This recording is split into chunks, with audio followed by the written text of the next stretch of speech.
The stone they said would never be moved just cracked wide open, and what came spilling out is about to rewrite everything we thought we knew about ancient civilizations. For decades, archaeologists have been feeding us the same story about early humans. You know the one: primitive cavemen, barely scraping by, living short, brutal lives, and only figuring out basic tools after millions of years of stumbling around in the dark. But here's the thing nobody wants to talk about. That entire narrative might be completely backwards. See, there's this massive lie that's been sitting at the foundation of mainstream archaeology for over a century. It's the kind of lie that got repeated so many times it became fact. The kind that made it into every textbook, every documentary, every museum exhibit you've ever walked through. And it all centers around one simple assumption: that ancient people were less intelligent than us. Think about it. We've been told that ancient humans were basically just smart apes who got lucky. That they stumbled into agriculture by accident. That they built their monuments through sheer brute force and thousands of slaves. That any impressive achievement from the ancient world must have taken centuries of trial and error because, well, how else could primitive people have done it? But what if I told you that recent discoveries have completely demolished this idea? What if the evidence shows that ancient people weren't just smart? They might have been working with knowledge and technology that we're only now beginning to understand. Let's start with something that should have been a red flag from the beginning. Göbekli Tepe in Turkey. This site got excavated in the 1990s and immediately broke every rule in the archaeology playbook. We're talking about massive stone pillars, intricate carvings, and complex architectural planning, all dated to around 9600 BCE. That's roughly 6,000 years before Stonehenge. 6,000 years before we were supposedly smart enough to build anything remotely similar. The problem? According to the traditional timeline, the people who built Göbekli Tepe were still hunter-gatherers. They hadn't invented farming yet. They hadn't domesticated animals. They hadn't even figured out pottery. But somehow they organized hundreds or maybe thousands of workers, quarried and transported stones weighing up to 16 tons, carved detailed reliefs of animals and abstract symbols, and arranged everything with astronomical precision. Does that sound like primitive people to you? Here's where the lie gets even bigger. For years, mainstream archaeologists tried to explain away Göbekli Tepe as an anomaly, a one-off, a lucky accident by people who didn't really understand what they were building. But then we started finding more sites. Karahan Tepe, also in Turkey, with similar features and similar dates. Then sites in Syria. Then in Jordan.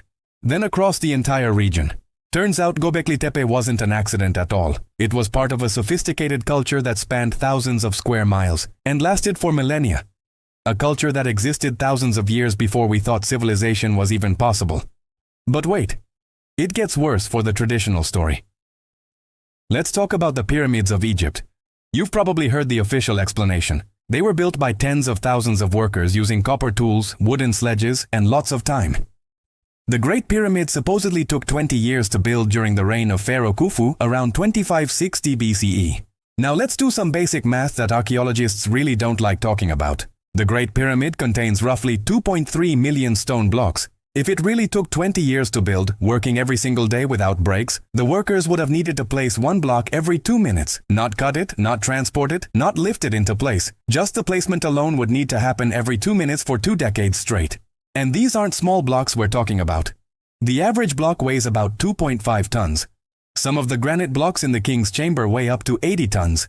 These granite blocks were quarried from Aswan, over 500 miles away, then somehow transported, lifted hundreds of feet in the air, and placed with such precision that you can't fit a razor blade between them, with copper tools and wooden sledges, in 20 years.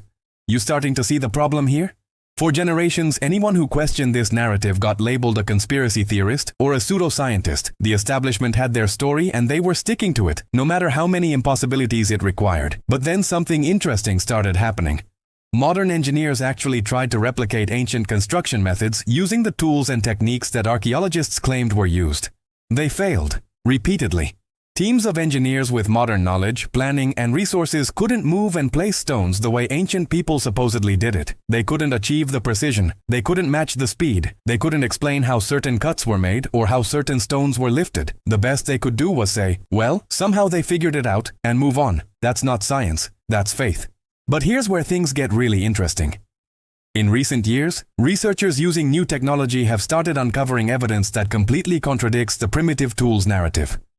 Ground-penetrating radar, Satellite imaging and advanced dating methods are revealing construction techniques and technological capabilities that shouldn't exist according to the official timeline. Take the Sphinx, for example. For decades, we were told it was built around the same time as the pyramids, roughly 2500 BCE. But geologists who studied the erosion patterns on the Sphinx enclosure noticed something weird. The weathering patterns suggest water erosion, not wind erosion, deep vertical channels carved by heavy rainfall over long periods. Here's the problem. Egypt hasn't had that kind of rainfall since the end of the last ice age, roughly 10,000 to 12,000 years ago. That would make the Sphinx at least twice as old as mainstream archaeology claims, maybe older. The response from traditional archaeologists? Basically to ignore it. They couldn't explain the erosion patterns, so they just pretended the evidence didn't exist, because admitting that the Sphinx might be thousands of years older than they claimed would mean admitting that a sophisticated civilization existed way before they said it was possible. And that's the real lie we're talking about here. It's not just about getting dates wrong or underestimating ancient people. It's about an entire framework of human history that's built on assumptions rather than evidence. Assumptions that were made 100 years ago when we knew way less than we do now, but which have become so entrenched that questioning them is considered academic suicide. Let's look at another example that really drives this home. The Antikythera mechanism.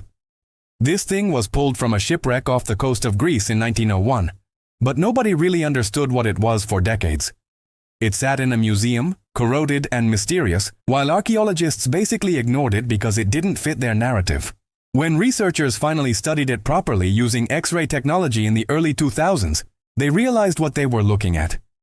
It's an analog computer, a sophisticated mechanical device with dozens of precision-cut bronze gears designed to calculate and display astronomical information. It could predict eclipses, track the Olympic Games, and model the irregular motion of the moon. This device was built around 100 BCE. According to the traditional view of history, nothing even remotely this sophisticated should exist for another 1,500 years. The level of mathematical knowledge, mechanical engineering, and precision metalworking required to build this thing supposedly didn't exist in the ancient world, except it clearly did. And here's the kicker. The Antikythera mechanism probably wasn't unique. The sophistication of its design suggests it was part of a tradition of similar devices. We just haven't found the others yet, probably because bronze was valuable and most of them got melted down and reused over the centuries. Who knows how many other examples of advanced ancient technology have been lost? But the lie goes even deeper than just missing technology. It's also about completely misunderstanding ancient knowledge systems. For the longest time, archaeologists dismissed ancient astronomical knowledge as primitive superstition. They looked at ancient monuments aligned to celestial events and assumed it was just religion or simple timekeeping. Then we started actually measuring these alignments with precision instruments, and holy crap! The Great Pyramid is aligned to true north with an accuracy of 3/60th of a single degree. That's insanely precise. The Mayan pyramids track Venus with accuracy that rivals modern astronomical tables. Stonehenge marks solar and lunar cycles with mathematical precision that requires sophisticated long-term observation and calculation. These weren't primitive people making lucky guesses. They were scientists, astronomers, mathematicians. They were tracking celestial mechanics with accuracy that we didn't match until we had telescopes and computers. But acknowledging that means acknowledging that ancient people had knowledge systems that were just as valid as ours, just expressed differently. And mainstream archaeology has spent a century telling us that ancient people were basically ignorant until the Greeks came along and invented rational thought. Admitting they were wrong about that means admitting their entire framework is flawed. So what about writing systems? Surely that's one area where we can clearly see progress from primitive to advanced, right? Well, not exactly. The earliest writing systems we've found, Sumerian cuneiform and Egyptian hieroglyphics, appear fully formed around 3200 BCE with no clear predecessors. They don't show the kind of gradual development you'd expect if people were just figuring out how to write for the first time. It's like someone flipped a switch and boom, complex writing systems with thousands of symbols, grammatical rules, and the ability to express abstract concepts. Where's the centuries of trial and error? Where are the primitive early attempts? They should exist if the traditional narrative is correct, but we haven't found them. Some researchers have suggested that maybe these weren't the first writing systems at all. Maybe there were earlier systems that used materials that didn't preserve well, like wood or plant fibers. And maybe those earlier systems were just as sophisticated, we just don't have evidence of them anymore. But suggesting that is heresy in mainstream archaeology because it implies that civilization might be way older than we think. And if civilization is older than we think, then everything we've built our understanding of human history on comes crashing down. Let's talk about something else that doesn't make sense in the traditional narrative: the speed of technological change. According to the standard story, humans existed in basically the same primitive state for hundreds of thousands of years, living in small groups, making simple stone tools, hunting and gathering. Then suddenly, about 12,000 years ago, everything changed. Agriculture, cities, writing, mathematics, architecture, metallurgy, all of it explodes onto the scene in the blink of an eye, historically speaking. Why? What changed? The usual explanation is that humans just got smarter, but that doesn't make biological sense. Our brains haven't changed significantly in 200,000 years. Cognitively, a person from 50,000 years ago would be just as intelligent as someone today. So why did it take so long for civilization to develop? Unless it didn't. Unless there were earlier civilizations that we haven't found yet, or that we've found but haven't recognized for what they are.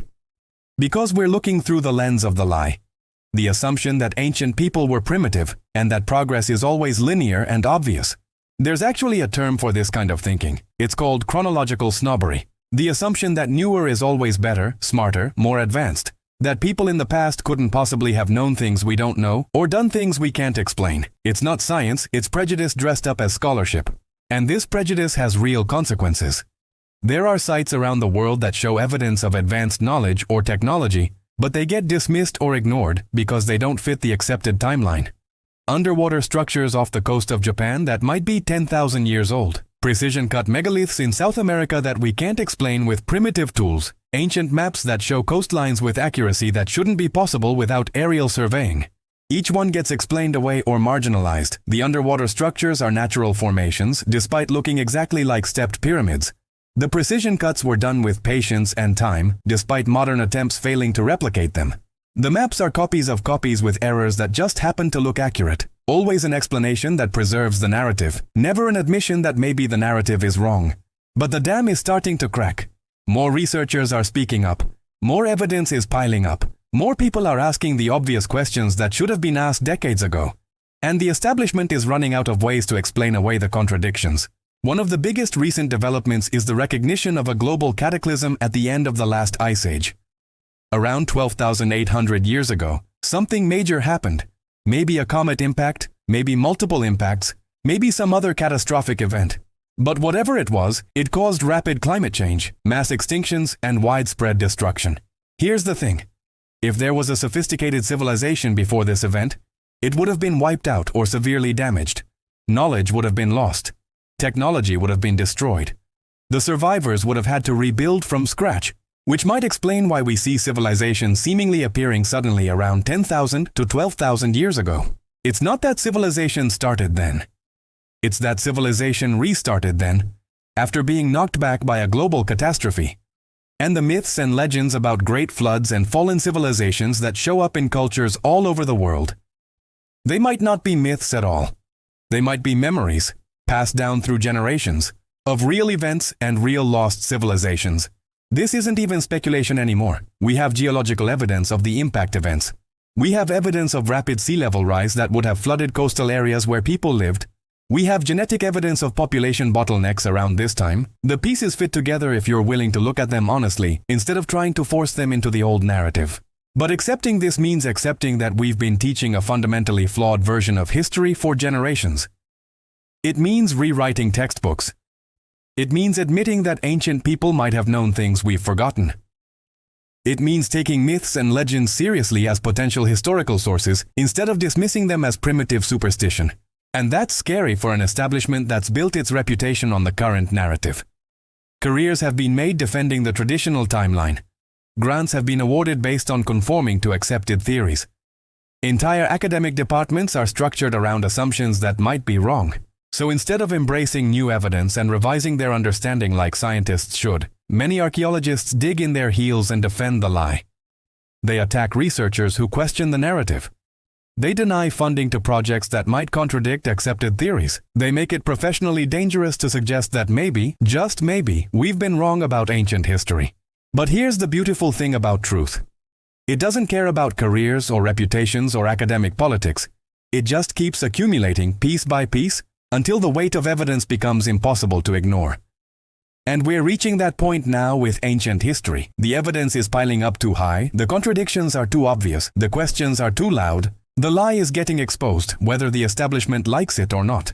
And when it finally comes crashing down, we're going to have to completely reimagine what we know about human history. We're going to have to admit that ancient people were just as smart, just as capable, just as sophisticated as we are. We're going to have to take seriously the possibility that knowledge and civilization are far older than we thought. We're going to have to accept that we might be the primitives, struggling to understand the achievements of people who came before us.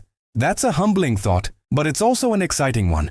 Because it means there's so much more to discover, so much more to learn, so many mysteries still waiting to be solved. The biggest lie in archaeology is crumbling. The question now is what we're going to find underneath it.